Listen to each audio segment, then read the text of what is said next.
Welcome to Section 420, Talkin Yankees, the podcast. Well, the Yankees bounce back, take 2 out of 3 against Seattle, and kind of calms down some of the anxieties after getting swept up at Fenway.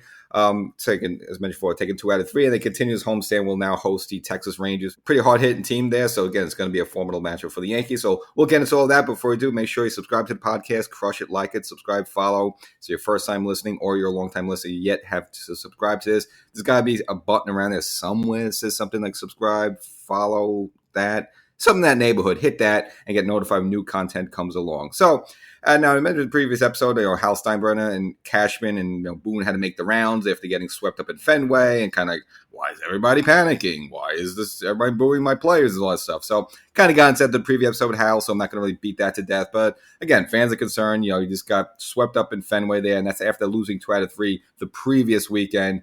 And, Judge is out for undisclosed time. We don't know. We're still, working on this toe situation there. And again, people just starting to get a little edgy. And again, with Hicks no longer around, people focusing their boos on Josh Donaldson. And he kind of gave the fans more ammunition in the third game. So first 2 games were solid wins for the Yankees for a couple different reasons. Actually, you got a strong performance from Garrett Cole. Early on in the game, the Yankees took a lead. Rizzo got the Yankees on the board, and it's good to see him finally swinging the bat. And then later in the game, Billy McKinney, one of the kind of scrap heap players that the Cashman brought in here that's been contributing with a 2-run home run, gave the Yankees a 3-0 lead, and that was enough for Garrett Cole, who's just on his A game. And of course, I'm sure by now you saw that whole little thing where he threw over the batter's head there because the batter was stepping out and kind of breaking up his rhythm. And of course, opposing manager Scott Servais was, kind of wagging his finger at Cole, and Cole kind of wagged his finger back. So, it's become a thing. I'm sure there's going to be 1,000 memes about it. And again, if the Yankees go anywhere this season, that'll be one of the signature moments of the season. Just, see Cole there with a little humor there on his side. And again, the Yankees take that first game 3-1. And again, at the point, you're not really relieved because still the offense is struggling there. It's like, great. You got one, double by Rizzo in the first there.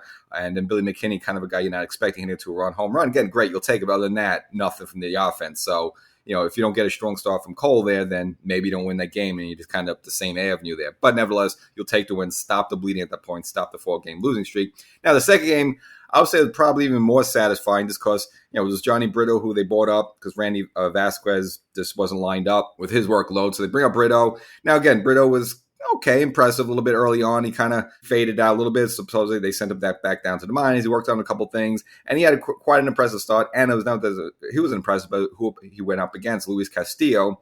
Now, Luis Castillo not really having the greatest season in the world, but again, he was in the mix last season. The Yankees were considering bringing him in during the trade deadline. Now they ended up getting Frankie Montas, one step down from Castillo. Now Castillo actually beat the Yankees 3 times last season. 1 time as a Red, came in Yankee Stadium as a Mariner and beat the Yankees. That's a game where Cole just got hammered in the first inning.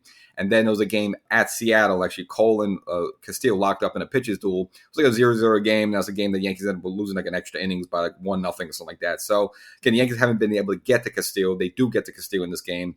Start off with one of those scrap heap guys again, Bowers, with a 2-run home run early on, give the Yankees 2-0 lead. And then later in the game, one of the other scrap heap players again, Billy McKinney, hits a home run for his second consecutive night in a row, gave the Yankees an early lead, and when Brito was able to pitch into the 6th inning there, gets the win, out duels Luis Castillo there, and Castillo, his record drops to 4-6. Again, not really having the greatest season. Again, Seattle themselves, a couple games under 500, they themselves not really having a great season as well. And so it's just good to finally beat this guy. Again, this is the guy the Yankees kind of wanted, really wanted him on the trade deadline, but I guess Seattle came up with a better package there.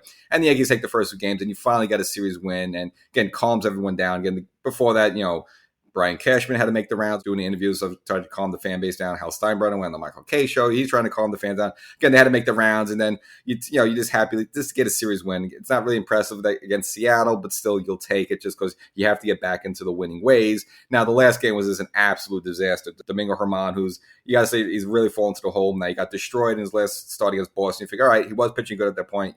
It's fine. You take a loss. Now, this is 2 starts in a row. He's got absolutely devastated. Gave like 4 runs in the first inning there. And Seattle just took this one way and laughed. Overall, Germán, just because he can't go to the bullpen too early, struggled even to get to the 4th inning. Gave up like 8 earned runs there. Now, a couple of those runs weren't exactly his fault. There's a situation where Josh Donaldson trying to field a ground ball, misplayed the ball, and then a runner tried to come to third. Now, Germán tried to cover third. You could say, well, was Germán a little late getting there? That's not really his fault. Donaldson throws a terrible throw over there, way over Herman's head. Ball kicks into the stands, more runs score, and it's just absolutely this a sloppy play as heck. And you want to get on Donaldson about his hitting, you can. The one thing about Donaldson, you couldn't really complain that he's still a pretty solid fielder, but this was absolutely ugly and just compounded the problem of getting fans getting on him. And unfortunately, the Yankees absolutely blown out 11-2. The only bright spot was Isaiah Kiner-Falefa, a 2-run home run of his own. And for the second time this week, actually had a pitch just to save some bullpen arms there. So it's been so bad for the Yankees in terms of just how ugly it's been, over the past week with the pitching situation that your position player had to throw 2 innings in this week. Now, the only good thing about this part was actually kind of an interesting frame for Kiner-Falefa. So he threw what they would call a perfect inning there. So 9 pitches to get 3 outs, including his first career strikeout. It was the first time since the 70s, again, going back to, before the DH era, that a Yankee pitcher was actually hitting, his spot came up as a hitter there. So, kind of a historic moment there, but nevertheless, the Yankees absolutely blown out in the last game. But again, you take solace in the fact that, okay, most of it was because Herman was terrible in the first and really can't do anything about that. And at least you took 2 out of 3 there, so you kind of calmed the waters down a little bit. Not saying the Yankees are completely back and everything's okay, but it's not the worst thing in the world. And then you move on as the Yankees now will host the Texas Rangers, and Clark Schmidt will get the nod in the first game. But again, the Yankee offense isn't back yet. I mean, the guys that kind of contributed, to this win was Billy McKinney, Jake Bowers, not exactly your big names there. And it's still the players that we need to step up, not stepping up, mainly Gleyber Torres.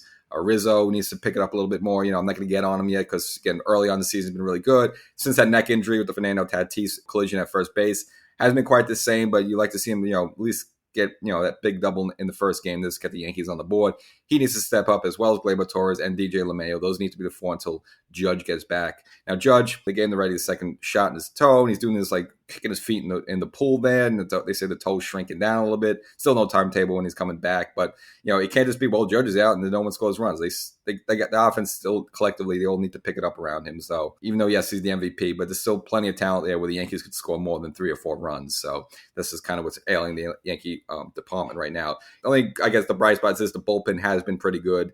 Actually quite stellar, keeping them, at least things from getting too out of hand, late in games and tight games and blowing leads. Because when you blow leads, that's what gets fans more infuriated than having like Herman is getting bombed there. So that's where the Yankee land. They take 2 out of 3, calm the waters a little bit, and now we'll see what happens against Texas. Catch you next time.